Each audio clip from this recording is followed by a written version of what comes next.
কখনো কি সমুদ্রকে খুব কাছ থেকে দেখেছেন? স্নিগ্ধ অথচ ভয়ালো, শান্ত অথচ গর্জনকারী। আমাদের দক্ষিণ সীমান্তে এমনই এক জলরাশি আছে যার গভীরতা শুধু পানির নয়, ইতিহাস, জীববৈচিত্র্য, বিপদ আর সম্ভাবনারও। এটাই বঙ্গোপসাগর। ভারত, বাংলাদেশ, মিয়ানমার, শ্রীলঙ্কা, থাইল্যান্ড, ৬টা দেশের সীমানায় বয়ে চলা এই গহীন নীল জলরাশি শুধু একটি সাগর নয়, এটি একটি প্রাণ ভাণ্ডার, একটি কৌশলগত যুদ্ধক্ষেত্র, একটি অর্থনীতির প্রাণকেন্দ্র ও একটি জীবন্ত রহস্য।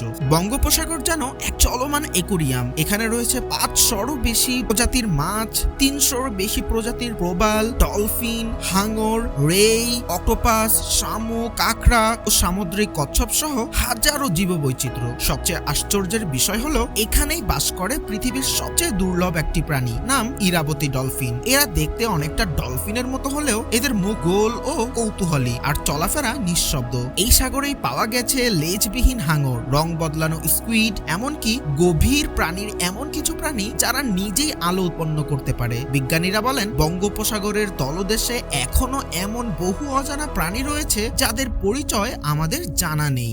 বঙ্গোপসাগরের রূপ শুধু শান্ত নয়, এটি ভয়ানক রূপও ধারণ করতে পারে। মে মাস থেকে অক্টোবর মাসের এই মৌসুমে বঙ্গোপসাগরে জন্ম নেয় ঘূর্ণিঝড় সিডর, আইলা, আমফান। এদের ভয়াবহতা এখনো বাংলাদেশবাসীর স্মৃতিতে গাথা। এই মৌসুমে বঙ্গোপসাগরে পানি উত্তাল হয়ে ওঠে, ঢেউয়ের উচ্চতা ছুঁয়ে ফেলে ১০ থেকে ১৫ ফুট পর্যন্ত।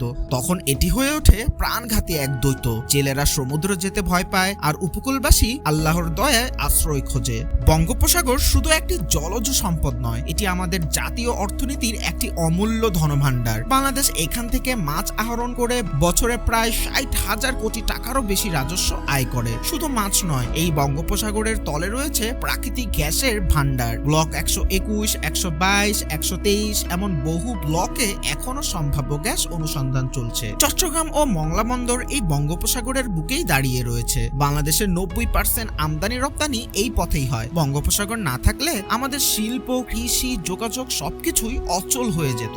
বঙ্গোপসাগর ঘিরে আছে অনেক অলৌকিক কাহিনী। জেলেদের মুখে শোনা যায় অনেক সময় গভীর সমুদ্রে নীল আলো দেখা যায়, যার উৎস আজও অজানা। কোনো জাহাজ বা ডুবোজাহাজ নয়, এটি যেন এক অদ্ভুত ভাসমান আলো। কেউ বলেন গভীর সমুদ্রের নিচে আজও অজানা জলযান ঘোরাফেরা করে। অনেক সময় মাছ ধরার ট্রলার নিখোঁজ হয়ে যায়, পরে পাওয়া যায় খালি, ফাঁকা ও মানুষের কোনো চিহ্ন ছাড়া ট্রলার। কেউ বলে এই সাগরে অতীতের হারিয়ে যাওয়া জাহাজ ঘুমিয়ে আছে। কারো মতে এই সমুদ্রের তলে রয়েছে প্রাচীন সভ্যতার ধ্বংসাবশেষ।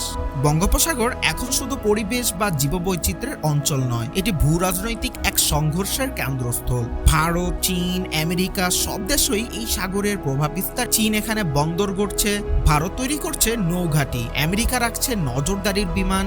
এই সাগর এখন কৌশলগত লড়াইয়ের কেন্দ্র। বাংলাদেশ ২০১৪ ও ২০১৫ সালে মিয়ানমার ও ভারতের সাথে সমুদ্র সীমা বিরোধ নিষ্পত্তি করে এই অঞ্চলে অধিকার প্রতিষ্ঠা করেছে, কিন্তু এখনো প্রতি বছর হাজার হাজার কোটি টাকার সামুদ্রিক সম্পদ চুরি হয়ে যাচ্ছে আন্তর্জাতিক জলদস্যুদের হাতে। তাই বলা যায় বঙ্গোপসাগর একটি রহস্যময় অধ্যায়। এটি আমাদের জীবনের অংশ, অর্থনীতির শ্বাস আর পরিবেশের রক্ষা কবচ। কিন্তু এর সৌন্দর্যের নিচে লুকিয়ে আছে বিপদ, দুর্যোগ আর লোভ, আর একই সাথে লুকিয়ে আছে বিভিন্ন লড়াইয়ের উৎস।